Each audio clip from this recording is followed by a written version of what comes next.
everybody, welcome to Trailer Punk Podcast. My name is Justin Hamlin, and today I have the honor of having Crying Vessel from Switzerland, Larry from Germany, Slade from Kansas City. We kind of dove into that a little bit. We'll kind of dive deep into the history and everything like that. Is there anything you guys want to promote before we get started? No, we're just excited to be here. I mean, there's a lot to talk about. We'll talk about over the next hour, I'm sure, but lots to promote too. But yeah, we're just excited to be here, I'm sure. So You guys got any shows coming up in 2026?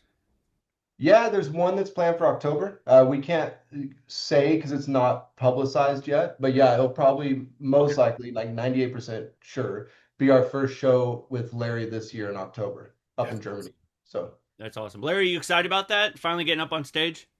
Yes, I really am. I can't wait, actually. Yeah. And then you guys got a new EP coming out this year. Do you guys want to kind of dive into that about the creative process and everything? Everybody, you can, you know, uh, start with somebody and kind of work your way down the line on, who what you kind of contributed to the album with, vocals and instruments and songwriting process. Go ahead, dive deep into the new EP, please. well, Basil's the backbone, so I'll let him start with the All drums. right. Um, yeah, this time, I mean, we started with Larry, that is new in the band, and so we were like, usually it would just be like me and Slade, like just in the dark room, trying to come up with new music, and now we have to kind of organize a bit differently because we have to like come together and we don't all live in the same city, but basically it boils down to the same thing. So we just meet and we are creative together.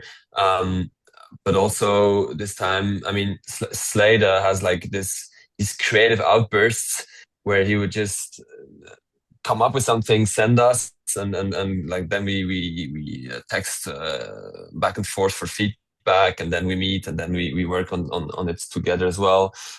I was for this new EP, I was not here for the last 2 months, so they were also working together on these new tracks, and right now I'm in the process of getting the drums to it. So we just got like the songs without drums, and now I'm in the rehearsal space, just like drumming to those tracks. And actually tomorrow we're gonna pre-record um, the drums for these new songs, and I'm really excited. And I think it's gonna be awesome, man. Cool. Is there anybody that wants to add anything else to it?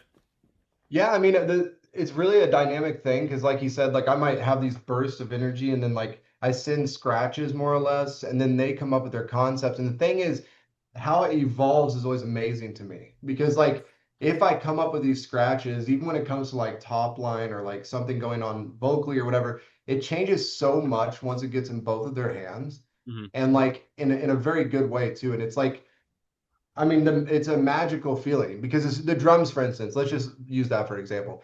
I might use programmed drums or even loops or something when I'm coming up with the scratch stuff because I'm not a drummer. As soon as I get with Basil, I'm just blown away by how much it takes a whole new chapter of intensity, of how the sections come together. Even just like if I'm getting feelings across vocally, it's something that not enough people talk about, but drums can actually really interact with the emotion that are going on vocally.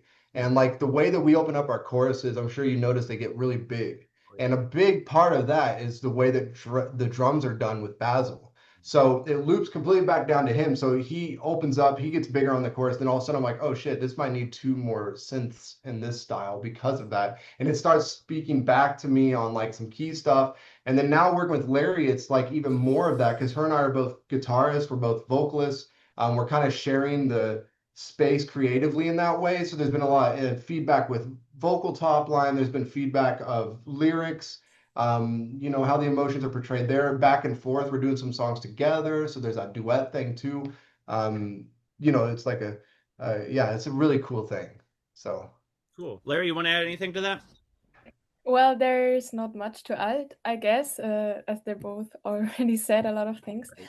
Um, I don't know. What I just wanted to say is that what I really like, I think, about our new songs is that every song has its own story. Like in my opinion, every every start was different. Like we had different ideas, but I don't know. It's just every song so unique and so different from. I don't know. I don't know how to I don't know how to explain it Right. exactly, but yeah, What that's was just.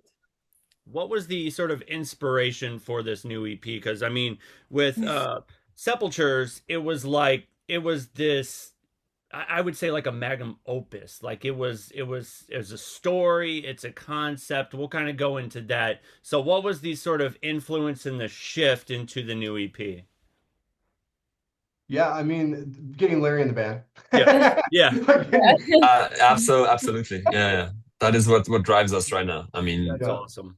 And what's totally, funny is totally. we'll work on concepts. Larry and I have done this twice now that we're working on a song Yeah, and we come up with a synth or we use a new synth plugin that we've never even used. And I would have never reached for it if Larry wasn't in the band working with us, doing new things and stuff. And then all of a sudden this like riff comes out on something and on a guitar or the synth comes out and it's like this crazy arpeggiated synth. And then we're like, that's actually a new song. And we actually right then, in the middle of working on a song that's almost complete, take that synth then into a whole new session and say, now we got another one. So this has happened now 2 or 3 times just with new ones. So it went from like another single to like a 2 song to now we have 7 songs.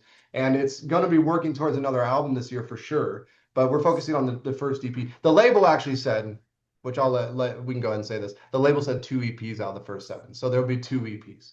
So yeah. love it. They want to do 2 EPs out of the first 7, they said.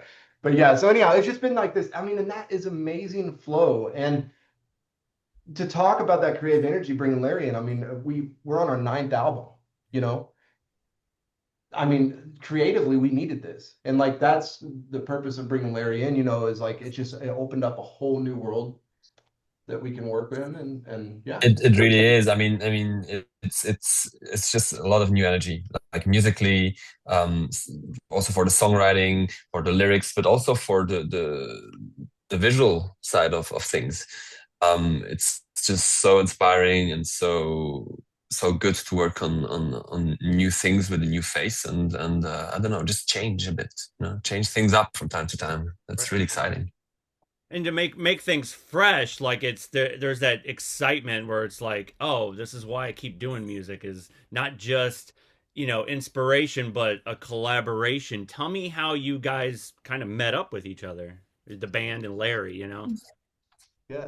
Basil can tell. Well, the band itself, Basil can kind of explain the how we met. So We can yeah, go ahead so and start with the history if you want to start like the beginning, just kind of we do can the we can do timeline. we can do a short debrief of how we met. Yeah, of course. I Yeah. was so Slade was still works in a studio here in Bern, in our hometown, and I was filming the sessions for another musician, and then I met Slade in that studio, and I don't know, it just kind of like clicked from the beginning. We just became friends, and at some point, he was just like, I think it was still during this recording session that he just showed me, yeah, I have this side project that I'm working on, but yeah, I don't know. It's just I just have it like a bit on the side, right? And I was like, okay, yeah, show me. And because we were like, talking about like that we like similar bands, like Massive Attack and trip hop and stuff like that, because like the old stuff was way more trip hoppy.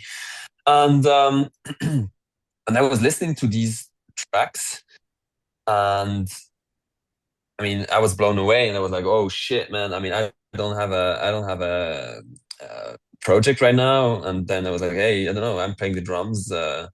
I remember like showing Slade like my The shitty band disco project band. that I had before, It was a disco and I was band, like, man. "Yeah, It was that's what awesome. I do." And he was like, "Yeah, yeah, yeah." And then anyway, and then so he was like open enough to say, "Okay, yeah, I mean, let's try it out. Let's go to like let's get a rehearsal space and just like jam and play to these songs." And and then it just got to the point that we are now playing in this band, and it's I don't know how many years, making 9 years later or 10. something. Well, 11. it started 2010, yeah. And we came together in 2017. So 8 years together to play Yeah, this stuff. crazy, right? So And but yeah, and it just became bigger and bigger and bigger, and we played live, and we we became really, really, really, really close friends. I mean, to the point where I'm the godfather of his daughter, and so yeah. I don't know. That just like started like that, and yeah. And Yeah, I now mean, after, synergy. Yeah, that synergy was just. I mean, I remember the first time he sat down on the drum kit because he did our video for Killing Time, the first like kind of big hit from A Beautiful Curse. Yeah. And to talk about the reason why that was kind of the first big hit, the first four albums, three albums were just solo. And like I hadn't met Basil yet, and it was something I just did as a passion pit, like he said. And then the other amazing thing with Crime Vessel too, overall, before we get to like Larry and stuff, is just that it's been completely organic. Like we have not focused on this being a full-time job for us. We've also not focused on it being like our everything and touring. It's been 100% art for art's sake. And the response that has happened is just, it's mind-numbing. And it means so much to us. I'm speaking, I'm gonna speak on behalf of all of us because we've talked about this many times. of But course, for us, like that energy inside this kind of communication that you can have through music really has shown through in this way because it's been completely organic and you try and communicate with words or lyrics and you try and say certain things, but for people to actually understand it into a deep place that they want to do things like you, interview you, talk to you, buy the record, things like that, that's something that words can't portray. It's a feeling, it's a thing. And when we create from the heart so much like this and people react and respond like that organically, and now we've toured, we've played sold out shows, we played Wave Gothic Truff and like all this stuff, that's amazing to us, because a lot of bands are out there like pumping into marketing, pumping into like, and doing all this stuff and paying their way into getting tours and stuff like that. So we really take that, not for granted. So I guess that's the way I put it. And what happened with Larry, for instance, was totally amazingly organic too. And she was actually at a show that we had way back that's called Schwarze Ball. That's my horrible German.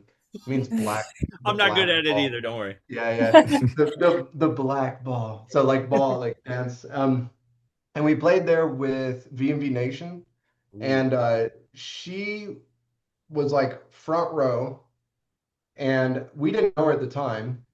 We met her the second time she came to a show. She bought a record, and like we met her and stuff, and she was there with her dad at the time, and her dad's like super into all this cool stuff, goth stuff and everything, and she continued going to shows, and then one day she asked to do a practicum for her schooling to write a song at the studio. And I run the studio, so I said, okay. I put her with my assistant there to do a song, and she chose to cover a Crime Vessel track, which I didn't know she was doing that. She did Kiss the Fire, and it was so good that we released it on our Bandcamp. We're like, who is this person? Like, we knew that she was coming to shows. We knew she knew all of our lyrics, but what the heck? And she was at that time like 16 or 17, right, Larry?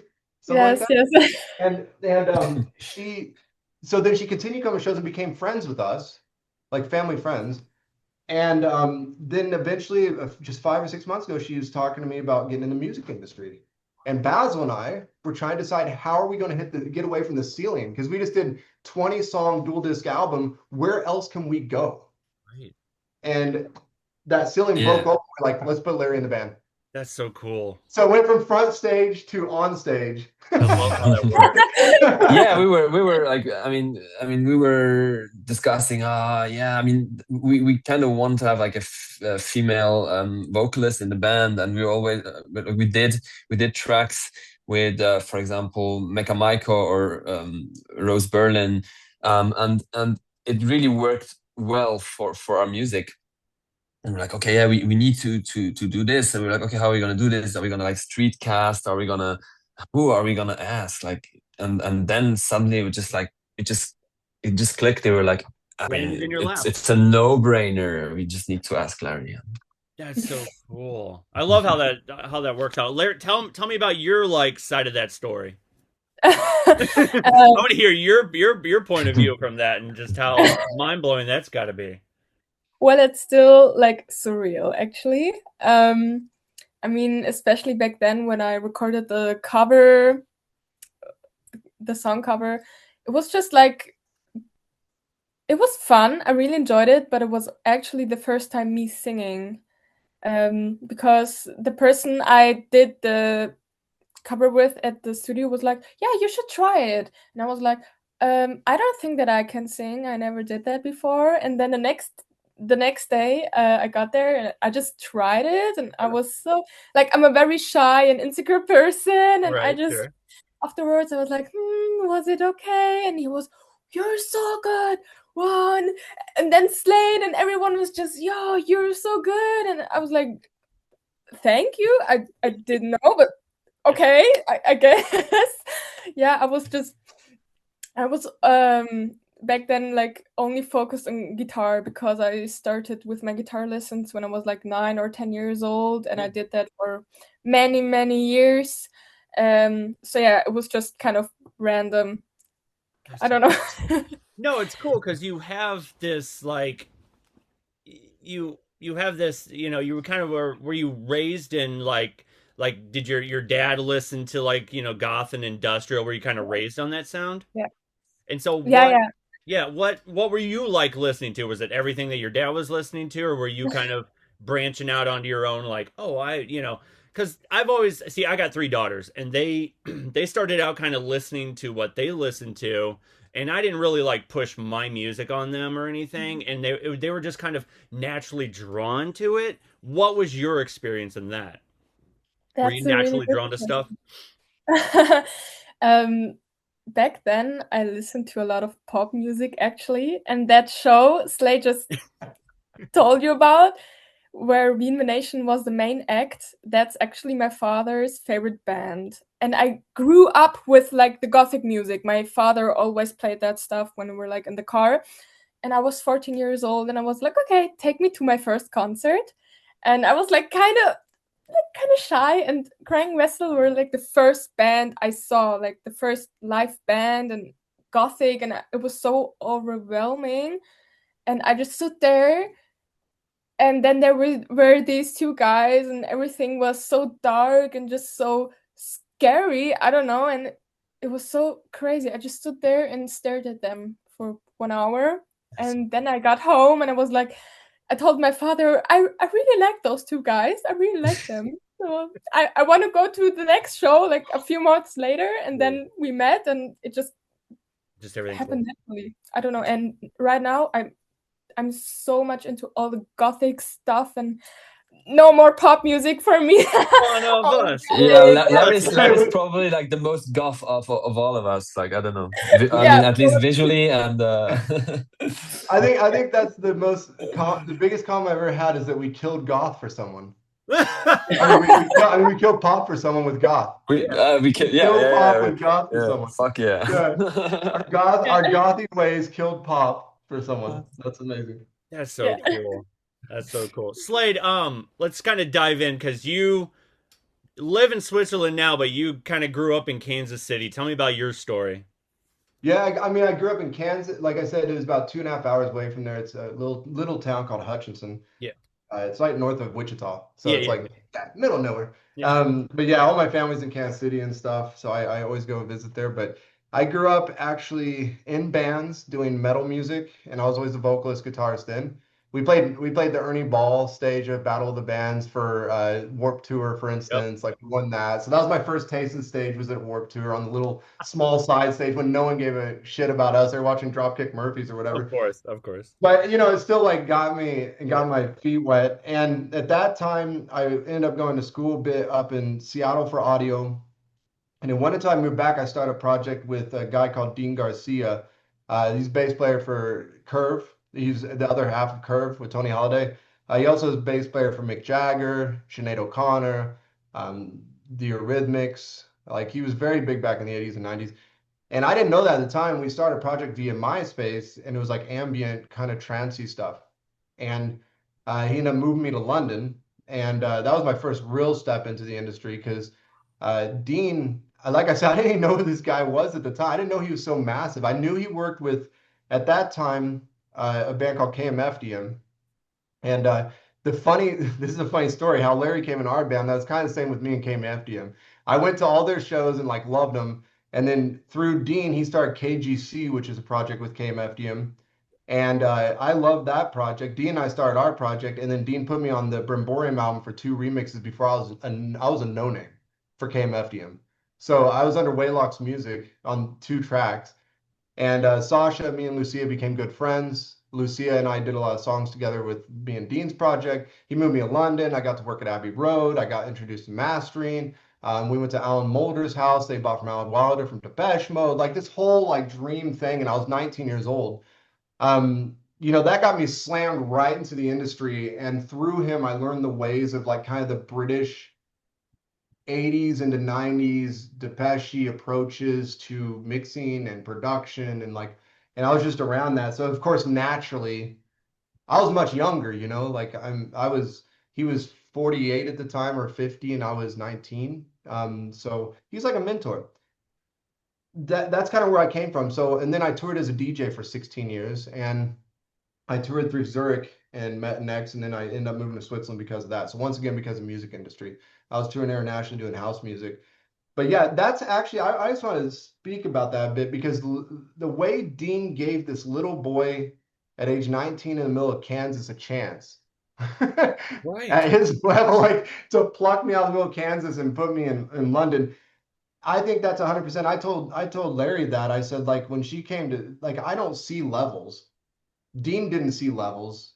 You look at talent and you look at like vibe and energy and how things connect and like, so even though, yeah, she went to our show and she was a bit of a fan or whatever, she is also very talented, knows our music better than anyone, looks the part, lives the part, is the part. That's how I see it.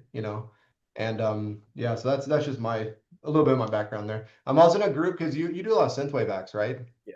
I'm also in a group called Dead Astronauts. Oh yeah, I got that. Yeah, and I've done all their albums since the third one, so a lot of synthwave stuff. So I'm still writing for them and stuff too. That's But so cool. yeah, Tell me, it's really cool because that's a neat story where you're talking about how you kind of had your sort of like I would say like an adult mentor, and you're kind of passing the torch where you're going, hey, you're incredibly talented. Let's collaborate together. Where most people don't even often give too many people that big of a chance because they're going, well, there's risk to it. There's a change. There's this. The what ifs. What ifs. It's like no, if you spot great talent, Larry is amazing talent.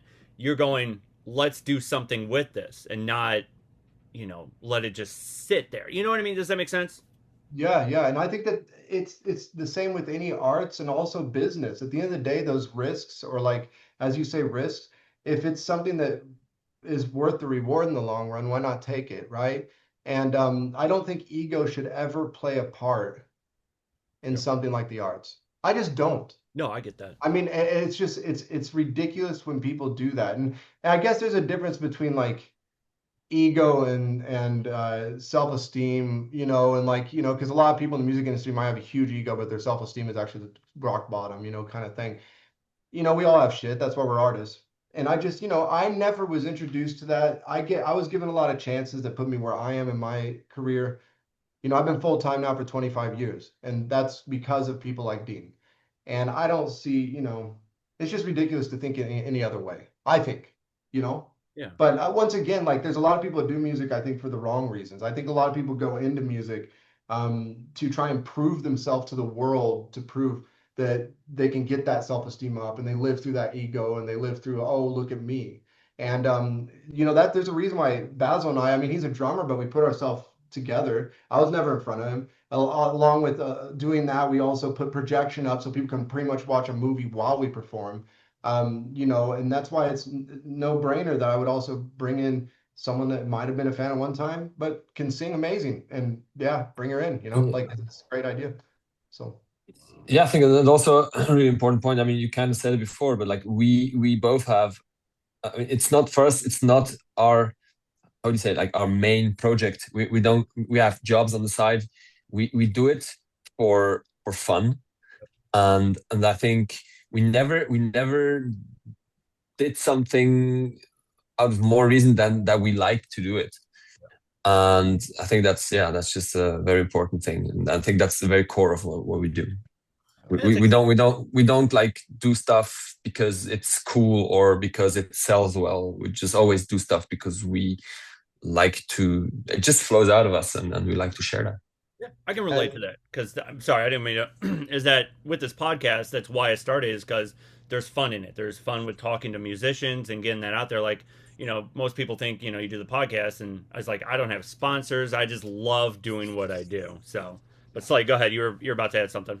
Oh no, I just was saying that when Crime Vessel, when we started and stuff, it's funny because she said earlier that Larry said she was a pop fan, then she saw Crime Vessel and then she's like, fuck pop, I'm gonna listen to goth.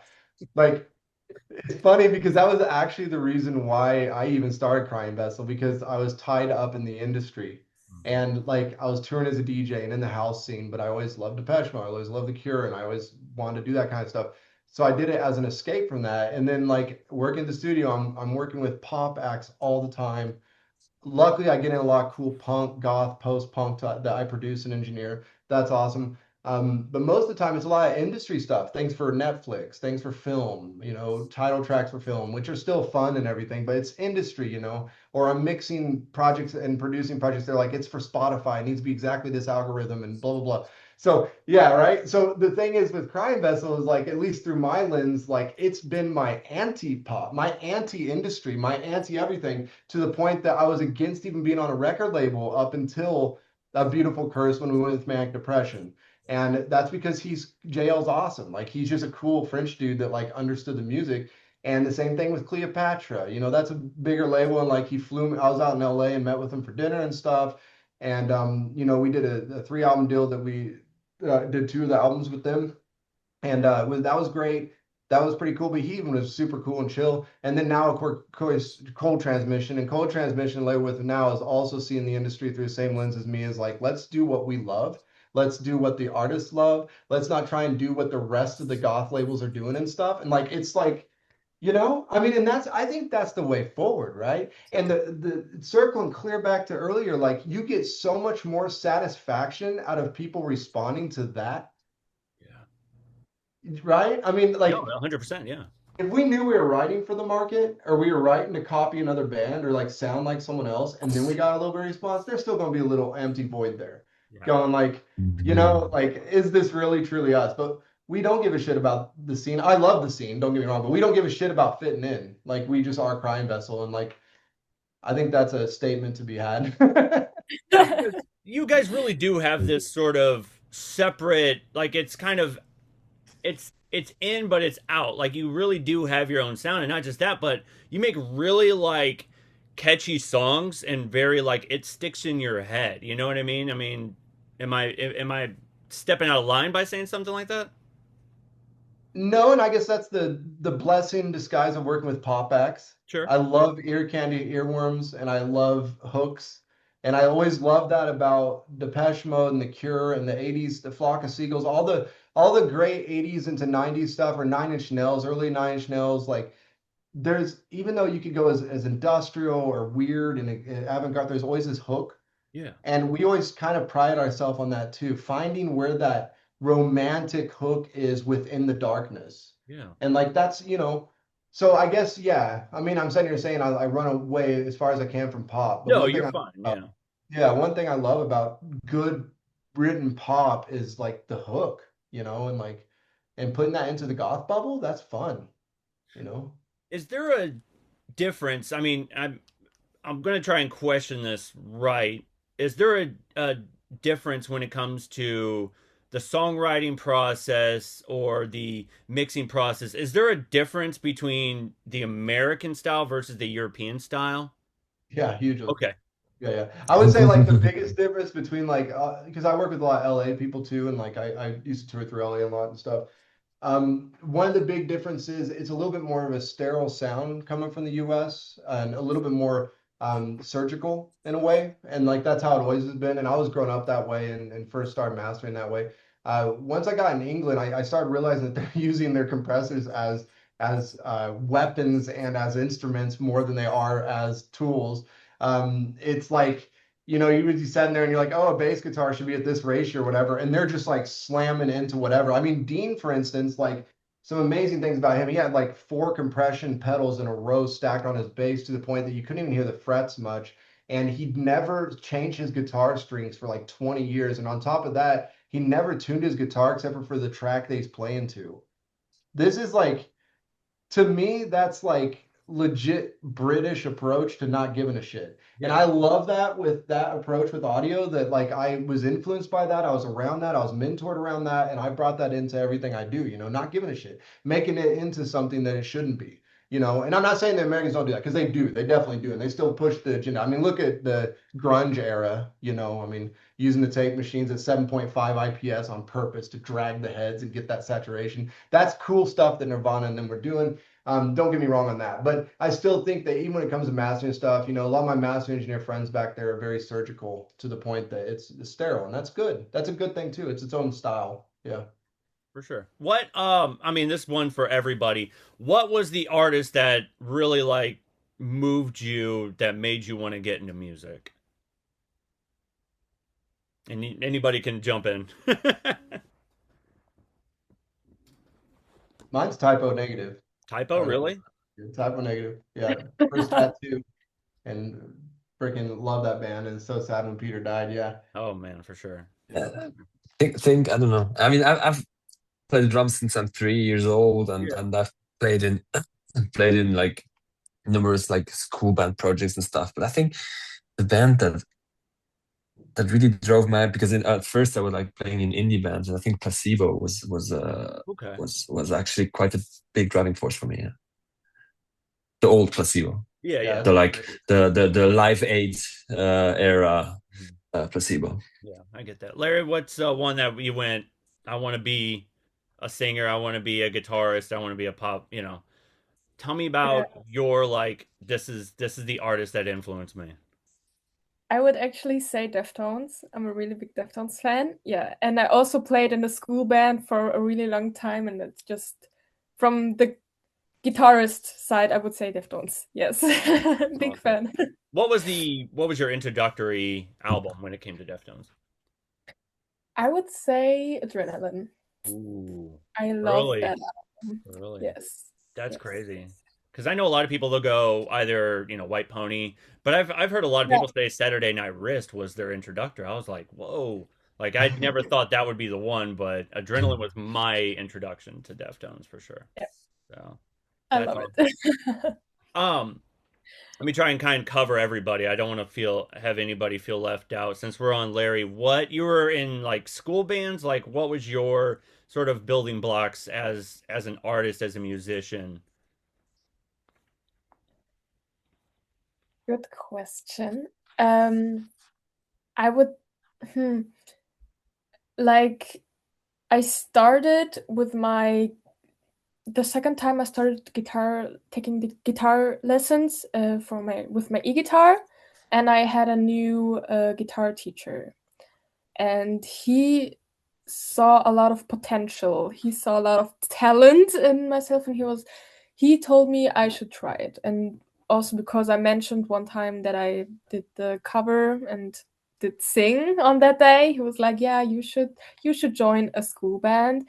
Um, I don't know. Then I just it happened so naturally, and we were like, I don't know, 6 or 7 people in the beginning, and then a lot of people left. And once we went to a band contest, like here in my region, and that was like, I don't know, that was a really important day for me, I guess, because I stood there the first time, like not the first time on stage, like performing, but it was more of a serious thing, and I was the front woman. And then I realized, damn, I don't know like how that happened, but now I am the singer and like the front man, and it just, I don't know it. Yeah. Did it feel natural, like a natural process, or did you feel like you Yeah. had to kind of step up as like a form of leadership? No, no, no, no. It was no, no, no. I was really nervous Mhm. before, and afterwards I remember talking with my guitar teacher, and he was like, "Larry, you were so good. Like you're made to be like on stage. You need to do that. Like, you were born to do that." And it's so funny because like he was the first one to really push me like in a good way to do that. Yeah. And it's so funny because when I told him that I joined Crying now, the only thing he said was like, I knew it. You were meant to be on stage. Like I believed in you. But yeah. Just I don't know. Yeah. That's awesome. And tell me about, are you developing a songwriting process, or are you kind of relying on the band to kind of write the songs for you? Like tell me about this sort of like when it comes to lyrics and stuff. Are you writing your own songs? Are you kind of developing your own voice? Like tell me about that. hmm So I never wrote any songs on my own before, so I'm really new into that, and I really appreciate the help from Of course. Slade because he shows me how he does it. And like the last song we worked on, we kind of wrote the lyrics together, and I really enjoyed that. Like it really, I think it helps me to gain some confidence also. But I would, yeah, I also like reading poems a lot. So maybe I would see myself in a few months or years writing my own lyrics. But yeah, it's a process. Of Yeah. course. Oh yeah. And it's hard because when you're kind of developing that, and especially being young, you're going, you know, uh, am I ready to talk about this? Or am I ready to kind of open up like this? Or Exactly. is it stupid? Like you kind of write for the wastebasket where you're going, right, right. Oh, I don't like that. Crumple it up, throw it away. So I Yeah. can understand where it's like, when you got Slade and Basel kind of having their ability to kind of have the sort of I'm trying to find the right word, like the maturity and the music process and the understanding, and then you're going, okay, so how am I going to match that level? You know what I mean? But I mean, you're obviously killing it, so bravo to you. So Thank you. I was Yeah. gonna say she's a firecracker though. Like she's shy and she'll sit there and be quiet, yeah, but she's the first one to say, Slade, give me that microphone. I want to try something. And I mean, there's a song that we just did the other day that she full on. I mean, yeah, we were writing the lyrics together, but she just took the mic and did the full top line herself. And like I didn't have any input, and it was amazing. Like it's awesome. And I mean, so she acts shy and stuff, but honestly, she's already, I mean, yeah. But of course, she's a German speaker too. So of course, sometimes with lyrics and English and stuff, like, we collaborate a little bit. But she's doing her own top lines already, and like the guitar stuff we'll be working more together. We had to get her to trim her nails off because she came to the first studio. She came to the first studio session and she's like, shit, I can't hit that. So we had to decide on that one That was funny. that's fun. together. That was That's fun. hilarious. Basil, I want to you're a drummer and I'm a drummer as well. Tell me about kind of where you were kind of influenced by, like were you one of those like, oh, Neil Peart, John Bonham, that type of, or were you more as a drummer? Because I've learning drums and then kind of understanding the sophistication of like drum programming and uh drum loops and stuff, and you kind of shift that sort of influence when it comes to other artists who are kind of developing their own sort of drum sound. Tell me about your sort of influence and creative process, starting with, just the basic, learning drums to going, okay, now I'm starting to understand the complexities of the machine and, just using, even digital audio workshops when it comes to developing drum sounds. Tell me about your process. Sorry, that was a bit This long-winded no, question. no, no. But it's like, yeah, it's something. I mean, to say it's something that has been like extremely organic Yes. over a long period of time. And as I mentioned, I started playing the drums when I was 3 years old because I was like this kid with ADHD. Nobody knew about that, but like my dad just like gave me a drum, and We it did a call him good Animal. good. We call him Animal. Yeah. Yeah, yeah, and I don't know. I mean, I'm not a huge fan of name dropping because I don't really care that much. When I see stuff, I like it, and I forget about the names of particular like drummers that I like. Um, but I don't know. For me, it has been just a thing that developed over time and over a long time because I mean, I started in those cool bands, but then, like, I mean, I had this time where we just had like this bunker with friends and we would just meet and drink beers and smoke joints and play music in this concrete vault and just developing our music, our sounds, and super exaggerating with, like, I don't know, like combining like two or three drums together and having like bigger rows of like toms and like stuff like that. And and then and then finally to like also come to, I mean, with Crying Vessel, I play a super minimalist drum. I mean, when we first started, I only had like one floor tom, a snare, a kick, and a crash in the ride. Now it's been a bit more, but like, yeah, I'm kind of a big fan of staying minimalistic, like when we're drumming, and I think it's more about energy and tightness. For sure. Yeah. I mean, Basil's a power drummer. Like that's the only way you can really like he's like a robot that's power. And I remember getting off stage for our first show and like, being in the music industry, we had some friends there, they're like big time music people and they're both drummers that came up to me after and they're like, "Damn, man, Basil's like power." And like that's I mean, if you can describe one stylistic thing about him, if you see him perform, it is yeah, which is perfect for the style, That's you cool. know. It's not like Yeah, a I jam. think a drummer who I'm looking up to right now, kind of also because he's just like, I mean, an amazing and professional drummer is Hoffman. So yeah, I mean, there's just like techniques that I'm still like trying to wrap my head around, and also because I don't do it like full time, and I mean, I do it professionally, but like not full time, and it's not my I don't know, my income. So I mean, I'm a filmmaker, and that's where I put like my main focus to, and the drums is that's kind of always been this. I mean, in the beginning it was this hobby, and then it just got professionalized, and it was the same with filmmaking. Um, but yeah, Tell me it's about easier for me to make money with filmmaking. Tell me about that with filmmaking. I don't want to kind of, you know, uh, go too far from Crying Vessel, but you brought up filmmaking. I'm a huge fan of films. I'm always influenced by films. Tell me about that.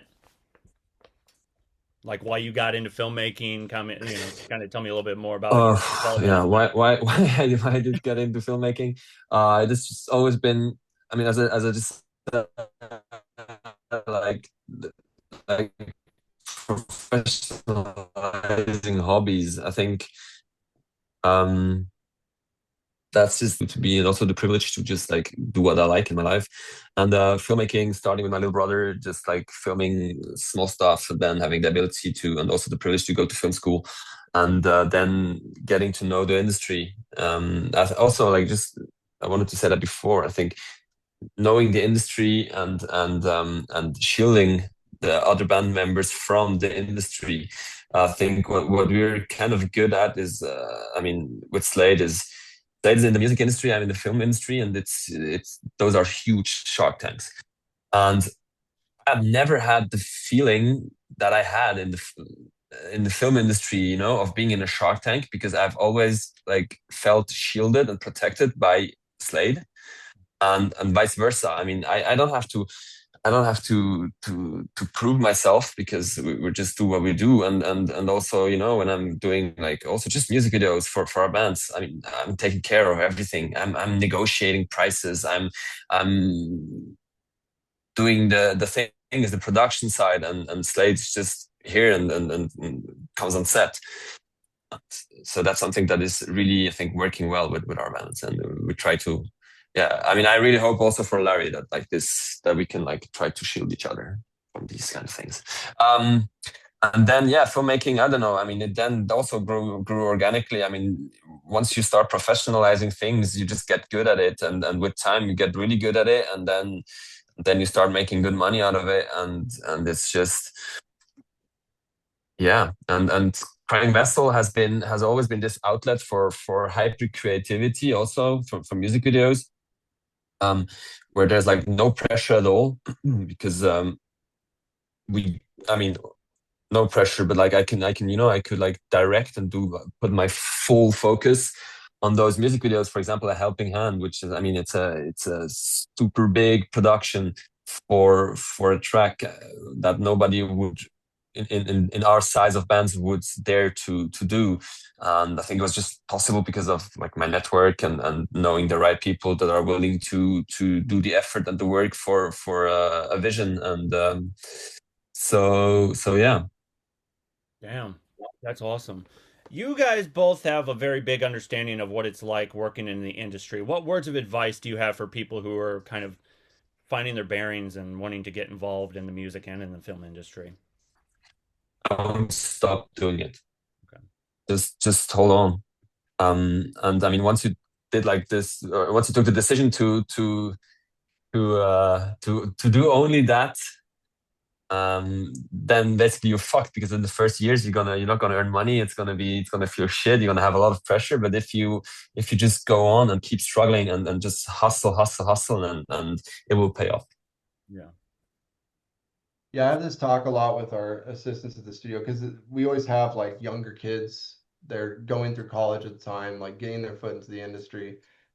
You can always kind of sense if their character is made for it or not. Some of them grow into it. Some of them, they have the talent or like the skills and they just don't have like the character, and vice versa. They might have like this really cool A alpha, like, hey, I can run the studio, but then they can't even like work a compressor. So, you always get like kind of these two worlds. But honestly, my mentor said it best, and it's a funny kind of personal story for advice. He sat me down over a pint when I was living in London with him, and Dean said, because his daughter, Rose Berlin, is an amazing musician. She's great. And at the time, she's like 15 years old, and she was getting offered some pretty big record deals just because of being Dean's daughter and like great pop music style that he was producing. And he just knew that she would not be happy being in the industry, and that he did not push her away. He did not force her out of the industry. But as he said to me, because I go, why isn't, like I'm here 19 years old, like she's, like, why are you not getting her in there, And he goes, see, Slade, the problem is you have the cancer. And I was like, what do you mean? And he goes, it's like a fucking cancer. I was like, what is? And he goes, music. And I was like, well, what do you mean by that? And he goes, you either have it or you don't. Once you have it, you're stuck with it. And he's like, and it'll take you down. Yeah. It'll, you might be able to get it into remission a bit here and there, but it can end up taking your life too. So you need to be careful. And he said that to me. Wow. And I never understood fully what he meant until probably in the last year. And I'm almost 40 now. So I look back hindsight now, 25 years in the biz, and I'm like, I get it now. If I look back at what I went through to get here and like, and so the word of advice really at that point is like, when you have it, you got to go with it because you know it's what you're made to do. And like that's kind of the summary of that. If you know that you're made to do that, that's all you know how to do. You wake up in the morning, and as you're eating your bowl of breakfast, that's what you're thinking about is what song you're going to be working on, or maybe what you worked on yesterday, or and it's like this obsessive kind of thing. It eats you, it consumes you. But instead of pushing that away or letting it consume you in a negative way, use it as inspiration, push forward with it. As Basil said, starve for a couple years. I was mixing bands there in Lawrence, Kansas for pizza and beer for like a year and a half. Front house at Bottleneck there, which is a famous venue. I was working front of house there, and and I was learning my ropes there. And then I was, in the studio upstairs at night. So I get done there, and then like 2 in the morning, mix a punk band for beer and pizza. That's that cancer, you have it, and you just have to keep going with it if you have it. So don't give up. Yeah. For sure. And Larry, what's your expectations when you're getting involved in the music and everything like that? What do you have any expectations, or are you just kind of letting it take you away kind of situation? Um, I don't know. I don't want to set any expectations because I just want to see where life takes me, I guess, and where this band project takes me. So yeah. And I think you're in good hands with Slade and Basil. I mean, you guys Totally. seem to kind of go take her kind of under your wing and go, okay, let's kind of guide you in the right path versus where, you know, these grabby hands would be like, oh, let's bring you here and do this, you know, kind of force her Yeah. into doing, you know, it's a tricky business out there, you know. Yeah. We're lucky to be in the goth scene too. Yeah. Like the goth scene is so family oriented in a lot of ways. There's a lot of like ableist and like cancel type, like, you know. Yeah. But I told Larry that because she was concerned too, you know. We had a long talk about this, and I said, first off, we're your big brothers. We're going to take care of you. Good. I said, second off, is you're lucky you're not in the pop industry or something like that because Yeah. you know, your label will take care of you, your booking agent will take care of you. Like, trust me, in the goth scene, it's all family and like everyone's there for the same kind of reason. Most of them, 98.9%. But yeah. It's an interesting because I've always it's very like you said, very family orientated, and then we got certain I'm trying to find the right word to say, where groups where, you know, there's this side and then there's this side, you know. Yeah. But when it all comes to the music, I think that's the one thing that we all can kind of get along with and kind of come together for, you know. I love it. I think it's great. um what part of the sort of songwriting process still feels mysterious to you even after all these years that you've been doing it? I would say bass lines. I don't know why. It's a weird thing. Yeah. I mean, I play bass, you know, like I'm not a bass player. I say Yeah. I play bass, but I'm not a bass player. But I play bass as a guitarist. So, but I've noticed this with with Larry and Basil, especially on the last ones, because we get done and I'll actually rewrite the bass after the song's done. Oh wow. You know, and then we go back into it. I'm like, actually, a synth arp on an eighth note is going to sound better than a 16th. Like, you know, and it's because I'm not a bass player per se, but I kind of think that that mysteriousness gives us a unique touch there because we've thought about bringing bass players in like over the years randomly for stage and stuff. Right. But I think it's kind of cool to have that empty little thing that we can like, we don't know what the fuck we're doing, but we're gonna make it sound cool, you Yeah. know? So, because none of us are bass Yeah. players. Yeah, for me, it's not really a songwriting thing, but for me, it's mastering. You know, Yeah. just this. I mean, I understand the concept of it, but it's just like this thing where you know at the end, and then it sounds good. So I know that Slade does this for a living, and this is awesome. But like for me, I'm not like in that part. I'm never involved in that part. So it's just like it's for me. It's just like Yeah. so crazy what you can do with mastering. It's If you want to know if someone's an audio nerd, just find out if they're a master engineer. I can talk about compressors for like 3 hours. I bet you can Yeah.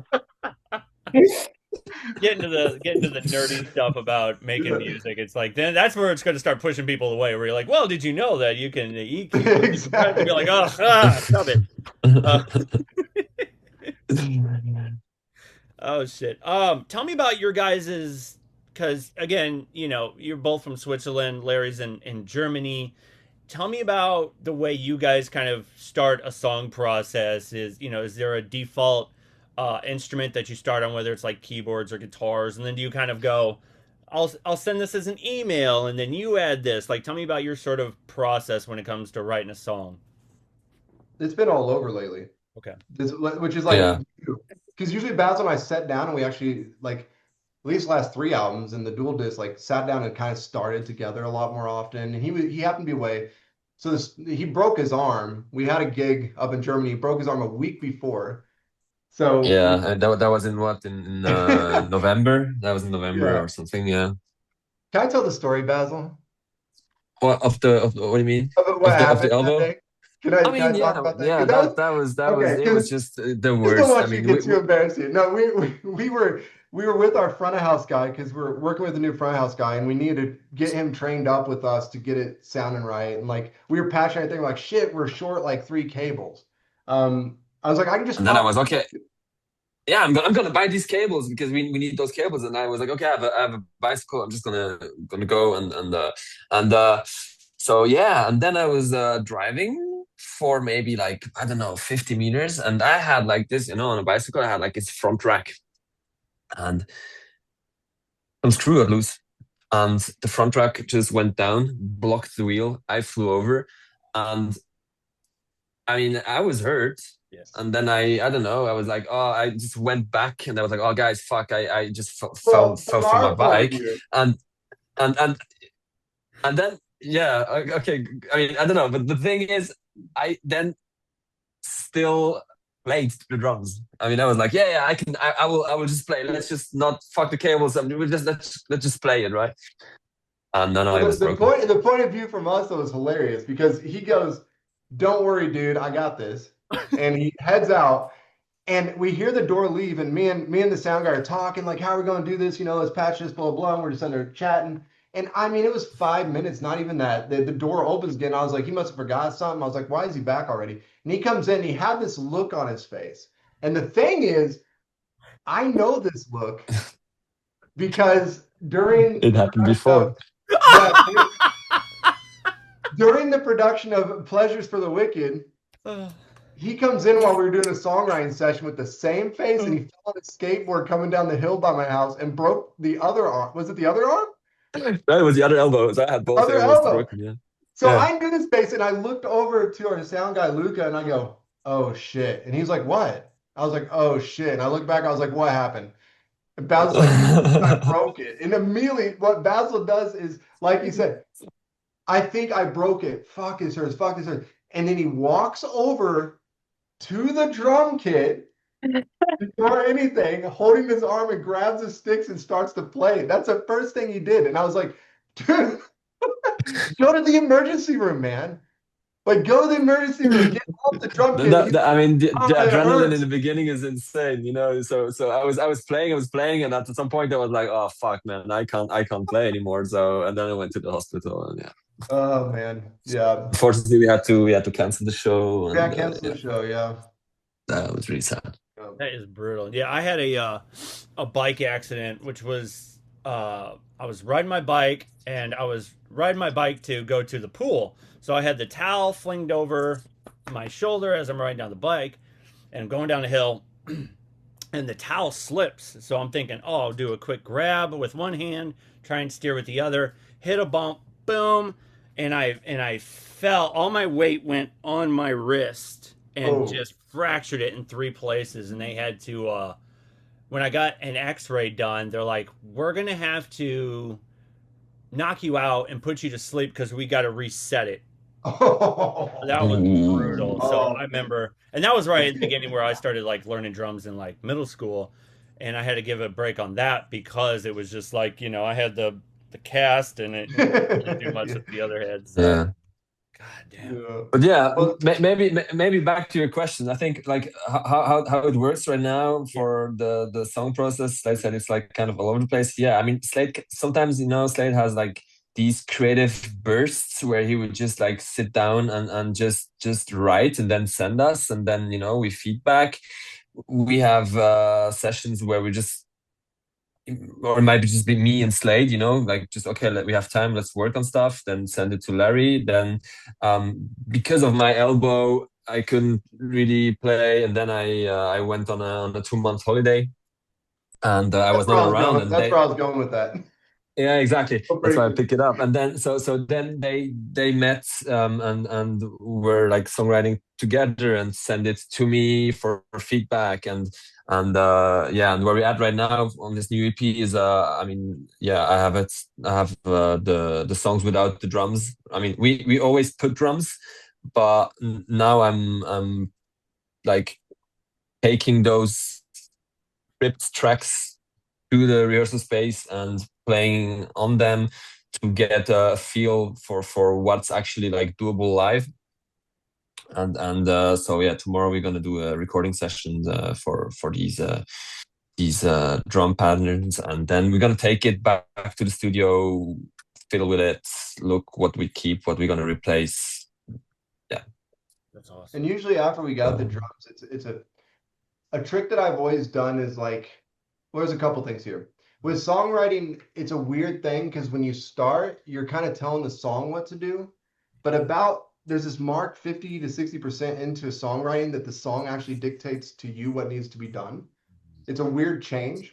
And you might start with a drum and bass and whatever and telling it, oh, it needs this. And then all of a sudden it's like, that bass and drum is dictating you to say this synth belongs there, this melody, this top line or whatever. We always get it to like maybe with some concepts. Basil sat down even just like with the finger trigger drums or whatever, just to get an Oh, idea. remember the track on the last album where you were like over WhatsApp asking me, Oh "Hey, yeah, Basil, yeah. This is a send funny over, story. just come up with a drum beat, just like on your desk or something." And it was This a is a voice real message, that I just and want then to say this, yeah. For all the fans, yeah, no, that song, Speaking in Tongues, the beginning is me sending a voice message to Basil, and that is real. I literally yeah, just sent him a voice message, said, "Hey, play hey," anything just on your desk, and I was like, and he was like, he did the beat, and I took it into the DAW right then. And within an hour, like made the drums programmed around that. And then he came back over and drummed on top of it to give it the final polish.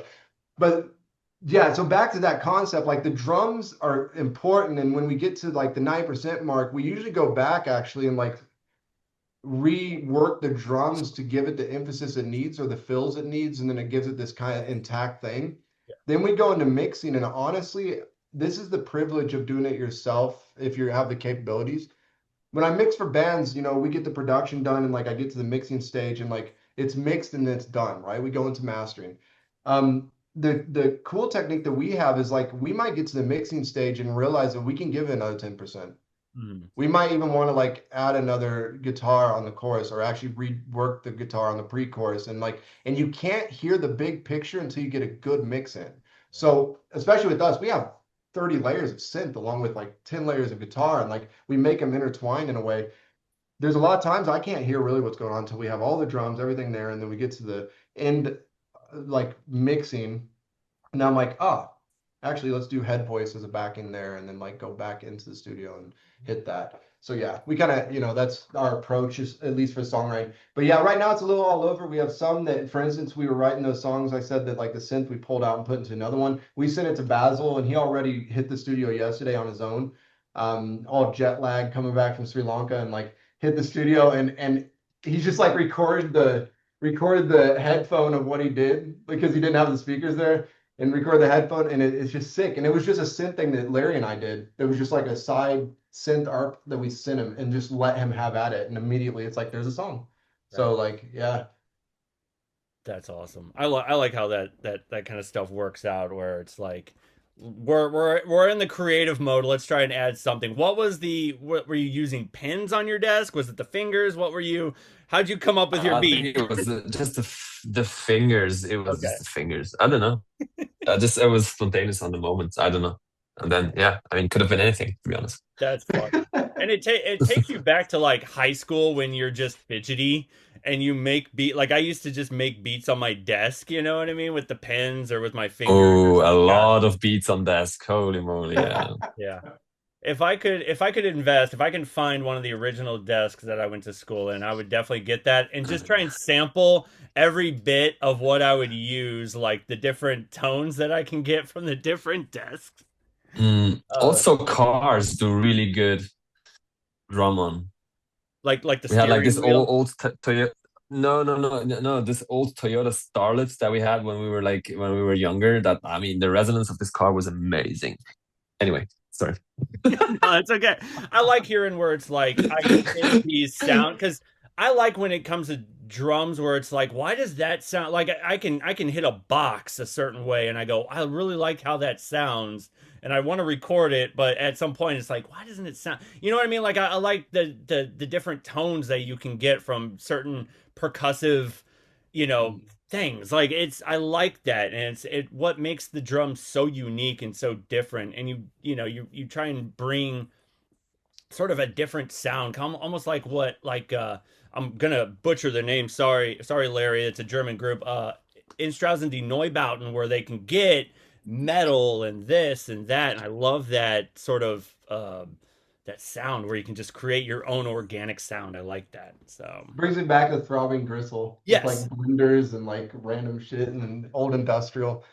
Yeah. Yeah, for sure. And I like that sort of just old creative sound. I don't know. I've always been a huge fan of like the original industrial type Oh of yeah. Oh so yeah. tell me about how you guys kind of translate everything that you do in the studio and create an album and go, okay, let's bring this to the stage. Tell me about that sort of what you used. Are you using backing tracks? Are you using sort of digital audio workshop? Tell me about how you're going. Now that we got this done, let's bring it to the stage. Tell me about that sort of process. We actually sat down together and we see what we're going to perform live. Mhm. And since we used to be just a duo, of course, I was limited to just what guitar I could play while singing and what he could do while drumming. And he, of course, is doing like Basil's doing the visual side of it too. So what we start with audio side, I'll let him talk about the visual side.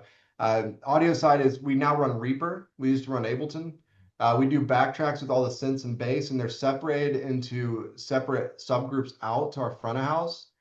And a funny story actually is Wave Gothic Treffen. We were the least members on stage, and had the most tracks to front of house. And the sound guy was like, "What the hell?" 36 Yeah, we were like 16 channels to the front of house, or stereo channels. 16, I don't know. Yeah, Yeah, it's well, just counting your amazing. drums on stage, yeah. So the reason why is me being an engineer, I know that if you can isolate those things separate, every venue is going to sound the best it can. And if you have the right front of house guy, which we always have a designated front of house guy that's our silent member of the band. And I always tell any new bands getting into the industry, that's one of the most important things because that person is going to make you sound better than anyone else that night if you have a good sound person that knows your sound. So we always have a designated sound guy. We separate everything out. Now it's in Reaper. We used to run Ableton as scenes, but now it's just from start to end. But we have markers that we can go back to if we need to. And then we have a MIDI note that sends out through a network to a second laptop that's running our visuals. And I'll let Basil talk about that side. Yeah, I mean, our redundancy is super shit, but like because if anything fucks up, we're kind of screwed. But yeah, visuals. I mean, it's a mixture. It's for live. It's a mixture between altered versions of music videos that we did because I mean that's just like there's a lot of just potential of taking the images and the footage that we already produced, and of course we don't like do music videos for every song that we play live, and then there's like this thing between like transporting the mood of the song and also what's the essence of the song. Is there maybe something political that we can transport, or is it just like do we want to do it like just visually beautiful? um but I think it also kind of needs to be entertaining, and when we play, yeah, you always have like this, you're always like accompanied by like these visuals that are playing in the background, and I think it's something that we're gonna keep on. How we're gonna do this now with a three person band? Are we still gonna use like a big background, or are we gonna, I don't know, maybe split it up? I don't know. We have to see. We have to still discuss and come up with our live concepts. But I think there's like in all of us there are ideas that we need to share and to bring to life. And Yeah. Yeah, that's gotta be a lot where you're going. Not only are you adding drum parts to this, but you're also bringing in sort of a visual aspect to the music, so you have that full, immersion or whatever. Tell me about when you go, okay, we have this song, let's add some visuals to it. Do you go, all right, let me bust out the camera, let me film some stuff? Are you, using things that are like like CGI type stuff that you're using on the computer? Tell me about that sort of where you want to bring a visual aspect to the songs. for music videos or for live When you do visuals? the live, when you do the live. Um, for live, I think it's just I'm gonna first try to feel the mood of the song, to really listen to the song and to okay, how does how does it feel what I hear? And then I'm gonna try to find inspiration, maybe do a mood board, and then.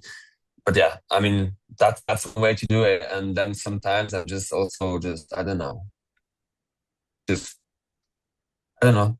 This is very can be very different from one song to the other. But I think listening to it and just writing down ideas, and then where does the mood go, and what do we need to transport, and um, the camera comes out last, I think. Once you have like all the ideas, all the concept, then you're gonna film it. But like for live visuals, we rarely. I mean, we did it before just to film things ourselves.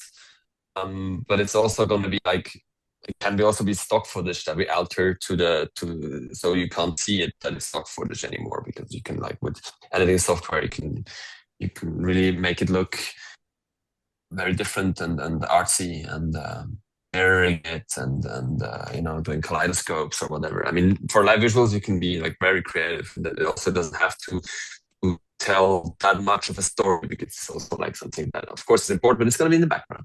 Yeah, yeah, for sure, definitely. Um, Tell me, I'm trying to figure out which direction to go here. I want to know about is it Sepulture's, that sort of the double album and the concept behind that, and it's such a grand album. I've always been influenced by artists who can make these sort of like double albums and kind of have these stories with it. Tell me about that process and how you kind of came up with, the songs and the story behind it. Tell me about that. One big thing for it actually started back on Before Life Was Death, because we really started realizing that we have two styles of Crying Vessel. We have the heavier kind of influence from the older trip hop drum bass style thrown in with more industrial aspects. And then we have the other side that's a more cold wave, synth pop, synth wavy side. And Before Life Was Death, I think we had a lot of fans that loved half the album and might want a different on the other. Or like, there's a lot of songs that went boom, boom, boom, boom, boom, which was cool in one way. But also, it was a back and forth album and a concept and stuff, which was also cool. So we're like, why don't we actually just take it a step further and fully separate those two worlds to showcase them as their entire entity? And that means the intro song and how that reflects into the lyric content or the rest of the album, how the theme is going to be through light, like darkness found through light. And then on the other side, it's going to be light found in darkness. And we made attempts to showcase that sonically with, for instance, the light side. If you listen to my vocal style, it's lower range and a little bit more Depeche with that synth pop. So it's lighter music, a bit heavier tonal vocals, while on the other side, the music's super heavy and dark, but I'm actually in head voice often. Oh, I'm light with a lot of reverb, a lot of shiny shimmer to it, and like kind of smeared and less words and not any ABAC chorus stuff as much. And we did that on purpose. Like we did this as a total artistic effort to showcase where those two sides can go if we wanted to go there. And we're kind of doing the same thing again now, but not towards like a dual disc, but in the way with Larry, because she shines on this more synth wave, dark wave, driving four on the floor style that we have, and like the Maiden style actually, her vocally, and that's, she just really excels at that. We have done like a song that's purpose to be more towards cold wave that has both of us on it, to kind of showcase that. And while I'm taking the more romantic dark wave, uh, gothier Cure stuff. So, we're still doing that. We're still doing the two sides of Crying Vessel. We're not like a one trick pony in that way. So when Sepulchre's came out, that was the point. The Servant, the Maiden, the interesting thing is the guy who does the narration on the intro actually is the same guy that narrated my book. Like I'm a published author with the horror genre, and he narrated the audiobook. And he's such a huge fan of Crying Vessel before even getting into the audiobook world.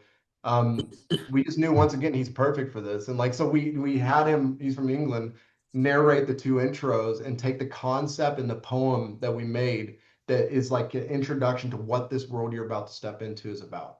yeah. So it actually follows the journey of a soul finding that light through death. So if you listen to the servant, you end up at the end of that poem by the end of the album lyrically.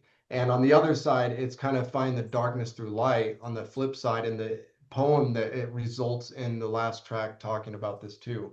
So that's something that you can listen for as a journey listening. you know. There's a lot of stuff we do allegorically and like lyrically and stuff that, you know, it's like when you write a book, you have all this shit on the wall. No one knows that the third cousin of that character because they'll never be in the book. Right. But we might have it up on the wall. Yeah. That's the same thing with all of our music, like even the concepts. I don't know if you like Basil always has the hand symbol thrown into videos that were known. Like it's been in like 5 or 6 of our videos. We say story in like 5 different ways, you know, and like we do that. It's an effort. It's an effort. Whether any fan will ever notice, that's fine. Yeah. You know, that doesn't matter. And we Your know little Easter egg, your own little inside joke, it's I guess. Easter eggs. Yeah, man. It's Easter eggs for sure. Yeah, there's the hand, and you'll see this in our music. Yep. This one. Yeah, it's actually Fabio came up with it, like it's the C and the V, so trying C and the V but together. but also what I wanted to say, also maybe it's way more at the root of the thing, and because we, Slade and me, we both work in those different industries, it actually gives us the possibility to work on what we do for a way longer time and way more intensively without having to pay the same amount of money that maybe just pure musicians would have to do. So I think that's really important also for us to just be able to, okay, let's just do a double album. We can just do it. We can just produce that amount of songs. It's very basic, but I think it's really important because that, and then also do music videos for that and do the visuals. It's just because we're in there and we just have the ability to do it. Yeah. And I think the other cool thing with Basil is like Larry and I will work on something, and then Basil will visually have a context that has nothing to do with what we actually might have meant, but it becomes that. A prime example actually is the Bring Down the Nation 2.0. Never in 1,000 years would I have thought about that becoming us floating around the planet and Larry singing almost as like Mother Nature and seeing the destruction of humankind while looking down at the planet. And like he got that from that, you know, while I was writing it more from just pissed off at the whole political climate of the world, pissed off at all the media and the social media and stuff. You know, I was writing more through the lens of just like, this is what I feel, you know, the anger of the world. And he came with this idea. And even Larry and I were like, okay, I guess we'll stand in front of this blue light. And Larry's singing into the blue light and like doing all this stuff. And then when he sent over the first cut, I was like, whoa, dude, we're literally flying around the planet. How did that happen? We're not strapped to anything. Like this is crazy. Yeah, at first idea was to just like, you know, just standing there and pointing at it, kind of like the killing time moment when Slade is like touching his own head and then it just like disappears, and then I realized, okay, I mean, I just filmed all of us in the dark, in the black, and what if I just like keyframe those moments and we made just everything turn, and I just tried it out. I was like, oh, okay, I can just make everyone float. It was something that was not initially in my mind, but then when I was editing, I realized, okay, wow, this works, and then you can just make it happen. And actually, I was quite surprised because it was, yeah, just went somewhere where I didn't expect as well that it would be. And it was a No, that's brilliant because it comes back around when Slade was talking about when you're creating a song and you kind of have this concept, but then something else kind of steps in and kind of shifts. Where even with, you know, Slade doing music, you're working on video production, and you're going, this is where it's leading to. You know what I mean? I think that's brilliant. I like how that kind of, you're bringing both, you know, not just musically but visually, where you're talking about creating this sort of package or this this art piece, and you're going, it's developing, but there's certain things where this little thing will lead to this, and it'll create a much bigger picture. I like how that worked out. That's kind of And cool. I want to say too, a shout out to we have an art director that we work with named yeah. Fabio. A big shout out to him. He's done a lot of our music videos too, but as far as the covers of the Sepulchre's album, he's actually done all of our last 3 albums with concept and art and direction. And once again, that was a Universal Alliance. I loved his sculpture work. He's a sculpture artist. And I used to Yeah. do sculpture back in high school and even was going to go to college for it. I love sculpture. And when I saw his work, I was like, whoa. And then he met me through a random dude that's an intermediate person because he loved Crying Vessel's music. And we came together and was like, let's do a concept. And we did The Second Sleep with Basil and him. together.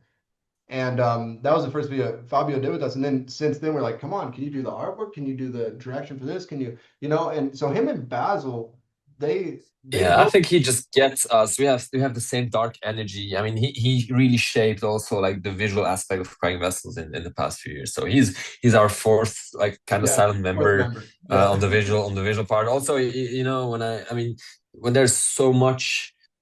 I mean, to do a song takes energy and it's a lot of time. To do music for it, it just takes way more energy and Yeah.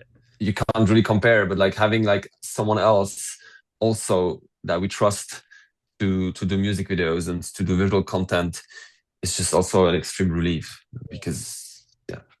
Yeah, yeah, and that's cool because you got that where it's almost like how Radiohead has their sort of visual artist for who does the Yeah. album cover and all that other stuff. You guys have your own, and it's funny because as I was doing my research, I added Fabio to my Instagram, which I'll give him a shout out during the when I post everything. But yeah, he's got incredible art, and I can't wait to dive deeper and to see what he's got. So I encourage everybody, if you're watching this, listening to this, check out Fabio's work. It looks amazing. Like it's amazing work. I like it. So that's great.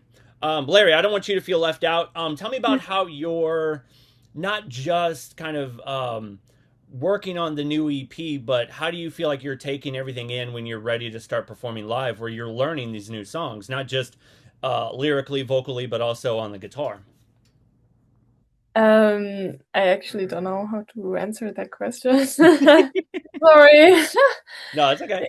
Do you feel like you're kind of like, you're starting to get used to like being part of the group, being part of the band, um, and you guys are talking about doing shows near the end of the year. Do you feel like you're fully prepared? Are you still like, are you nervous? Like, tell me about your point of view on just taking everything in right now. Well, I am like, yeah, I would say I'm kind of nervous, like even if there is a lot of time left, but it's just me. I'm always kind of nervous, like with Rex. that stuff. But I think it really helped me that I was in this school band and we did some concerts and that band contest where we've been twice. So I already kind of know what it's like when when you stand there in front of some people and yeah, you just do your thing and everyone is staring at you. But yeah, I don't know. But I know for sure that it will be different when there will be a lot of more people and the people pay to come to your show and it's not just some random school band. It will be different, yes. But I really look forward to it because I love playing on stage. I love being on the stage. I love singing and everything, and it's gonna be fine. Yes, it's gonna be super cool. That's awesome. Sorry, I don't want her to feel like nervous because believe me, like when you're a musician, and there might be this sort of like where there's a good balance where it's you got your other members of the bands where people might be kind of focusing their energy on, or even with just the visual aspect where you're kind of finding your own way to hide and kind of get to your comfort level before you kind of it's like Jim Morrison when he would turn his back to the stage and then he finally was like, all right, I'm comfortable enough, hey everybody, like one of those things where you're finding your own place up on stage. I know how difficult that could be. So Yeah. Yeah, time will show that. I mean, or not show that. Time will just experience. I mean, that's the thing. I mean, and to be honest, I mean, you never really get used to it. I mean, no, that's the amazing thing of playing live. It's just always nerve-wracking. it's Yeah. exciting And though. It's exciting. Yeah. I mean, it's super exciting. That's why we all do it. But I mean, yeah, I mean, and there's you can play shows and then everything's fine, and then you play with Gothic Treffen, and you're so freaking nervous that I have to vomit after the show because it was so nerve-wracking. That's just how it is, and that's the amazing thing. And I think, but yeah, I mean, knowing your tracks, knowing what you do, and knowing what you're gonna play, of course, that helps a lot with the self-esteem and just like That's awesome. And what is there any certain tracks that you have set aside for Larry to sing and go, this is perfect for her? And is she kind of bringing her own element to a lot of your older tracks that you're going to be taking to the stage? I've actually already brought it up to her. I was like, why don't we just like throw her on leads for our biggest hits, like Killing Time, Empty Glass? Like I was like, that'd be fun, right? Like seeing this reworked with her singing. Um, I'm excited. I'm super excited because it allows me to just, I don't know, I guess I can enjoy the show. Like Stepping back, just like, okay, I'll stepping let you back guys and go ahead and take lead for a while. You're old, but yeah, not that old, man. I must be on retirement age. Yeah, no, I'm excited for that because we have so many opportunities to do those kind of things like live, and the energy is going to be so much cooler. I can play bass sometimes, and she plays guitar, and then I might sing, and then she might sing. We have songs we're doing together. Some older songs she can sing in place of me, or we both get together on the chorus, stuff like that. You know, it's going to be really, really cool. I think it'll be really fun for the fans that have been with us for the last 9 albums too, and like know songs like Killing Time or Empty Glass and stuff. And I mean, maybe seeing a new mashup or something live. You know, that's exciting because, you know, you do the same thing for so long. We're almost getting to like a decade here. And then you get to a point that you're just like, you feel like you're regurgitating the same, you know. So yeah, Larry just brings that whole new layer there. So it's going to be really, yeah, really awesome live. That's awesome. Thank you guys for your time. I appreciate it. I got one last question. And you guys can all answer, or you can designate one person. Where do you hope to see Crying Vessel in the next 5 to 10 years? Well, that's a tough one. I mean, from my point of view, like we've talked about going, we've always wondered what would happen if we did go full force. Yeah. Like we've always wondered that, you know, like what if we went full force and then just like drop everything, focused on this, went on tour, did that thing, you know, and become whatever. I like the organic thing, but now we got two youngins in the band that might be telling me to get my crap together and like go my, you know, like go towards that. Cause I'm always like, I'm kind of like retirement age. It's fine. No, but Come on, Grandpa, let's go. yeah, come on, Grandpa, get out of the green room now. The stage is over here. Yeah, so you know, from my point of view, I'm open for anything, honestly, and I want to keep seeing what happens here with Larry in the band now. Because for me on the studio side, I feel completely rejuvenated. I feel 10 years younger now working on this stuff. I feel like we just started Crime Vessel over again in a way, and that's exciting. True. So Yeah. where's that going to end up in 5 years? I don't know. I Wow. don't know. That's exciting. Well, thank you guys so much. I really appreciate your time. I could keep you on much longer, but I'll go ahead and let you guys go. Yeah, check out Bring Down the Nation 2.0 is on their Bandcamp. Follow them on social medias. They'll be posting about, you know, any upcoming shows or anything like that. Yeah, is there anything you guys want to add before I let you go? No, just thanks a lot. Yeah. Thanks for Yeah, having me. Thank thank you so you. much. Thank you. Had a great Thank time. you guys so much for your time. I really appreciate it. Thank you.